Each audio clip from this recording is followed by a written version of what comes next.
We're joined right now by Denzel Bowles and Pierre Curtis. We'll open up for questions for them.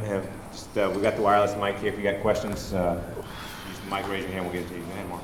Pierre, can you take us through the end of the first half there, that layup when you went down? First of all, which knee was it, and what were you thinking at the time? Did you think you'd be able to come back? No, it was the kid just came down and stepped on my leg. It was just one of those stingers where it hurts for a lot at that point, and then it doesn't hurt as much, you know. So it wasn't an ankle, it wasn't a knee. He kind of like stepped on like my shin in a way, and it'll be all right. It'll be sore tonight, but I'll be ready tomorrow. Not to be overly blunt here, I guess, but is this the game you guys wish you had played all season long? Yeah, you know, we should have beat them twice. We was up at halftime, especially at home. We just couldn't get no stops at the end of the game at home, so we knew that we had a chance to beat them. So. Denzel, I was talking to Terrence Carter at halftime, and his prediction for the second half was that you were going to take over. What allowed you to, really turn it on there? My team kept going to me. I was struggling the first couple minutes in the first half, and my team just kept going to me in the post, and I was just trying to attack and just try to crash the boys and everything. Denzel, we've talked about it, how Coach kind of doesn't know what kind of effort you're going to give from day to day. Right. Did you feel like today was 100% given all the circumstances? Yeah, this is probably the first game I played on both ends of the floor. You know, I had a lot of energy coming into the tournament. I've been dead last couple games. You know, I've been exhausted, so I've just been excited just to play in the tournament. Did anything have to do with yesterday not being first team? Oh, no. I've been ready to play.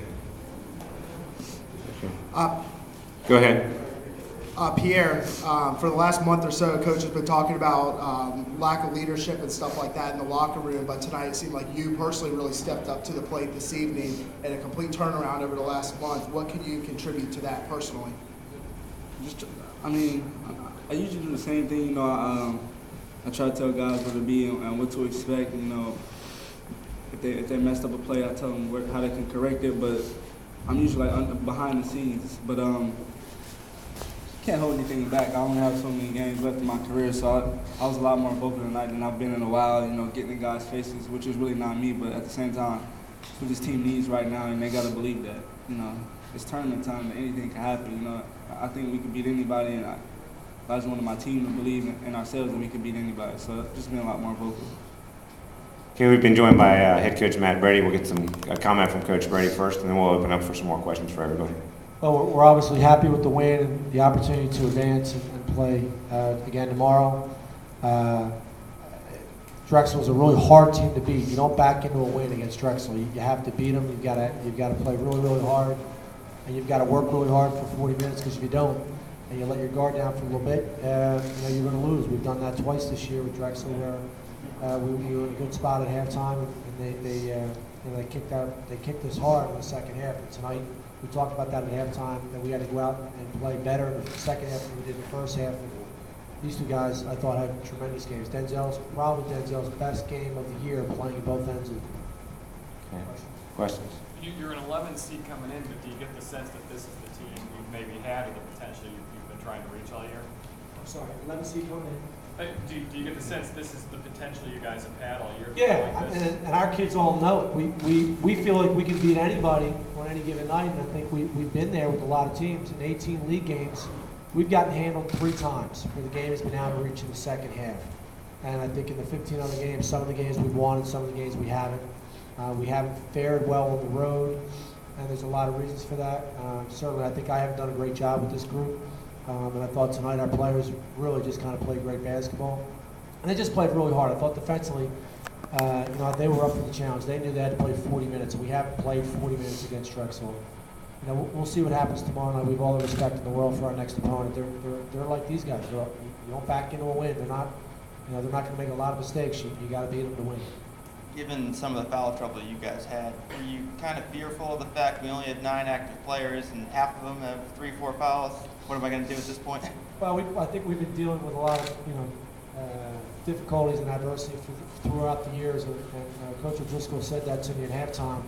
What happens if Pierre and or Ben fouls out? And I said, well, we'll just kind of wing it and we'll figure it out in the second half.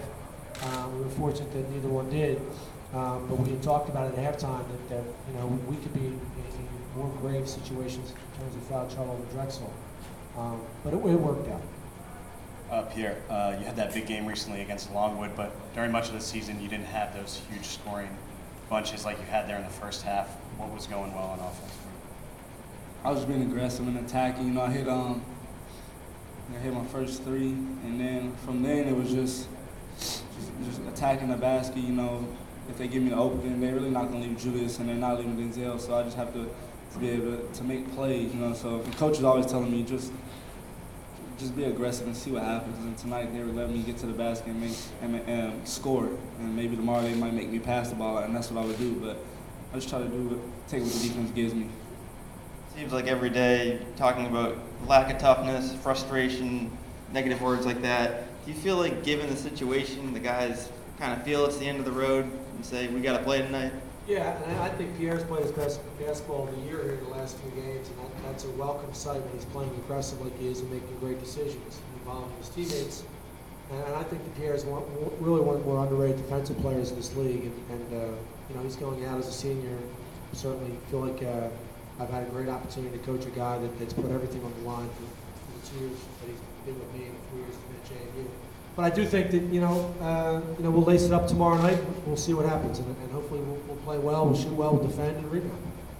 Yeah, you could tell it felt good out there for you guys tonight. With about a minute left, you missed the front end of the free throw, and Julius came up to you and said something. You guys kind of laughed, and then you made the next one. What did he say to you? Oh, he told me he could have kept it if I was going to miss the free throw. He said he could have kept it himself and made it, yeah. So I don't know what was going on at the end of the free throw. The second half was terrible for me, but yeah, he just, I could have kept it if you're going to miss the free throw, so I had to make it if he's going to give it to me to ice the game. Anything else? All right, thanks, guys.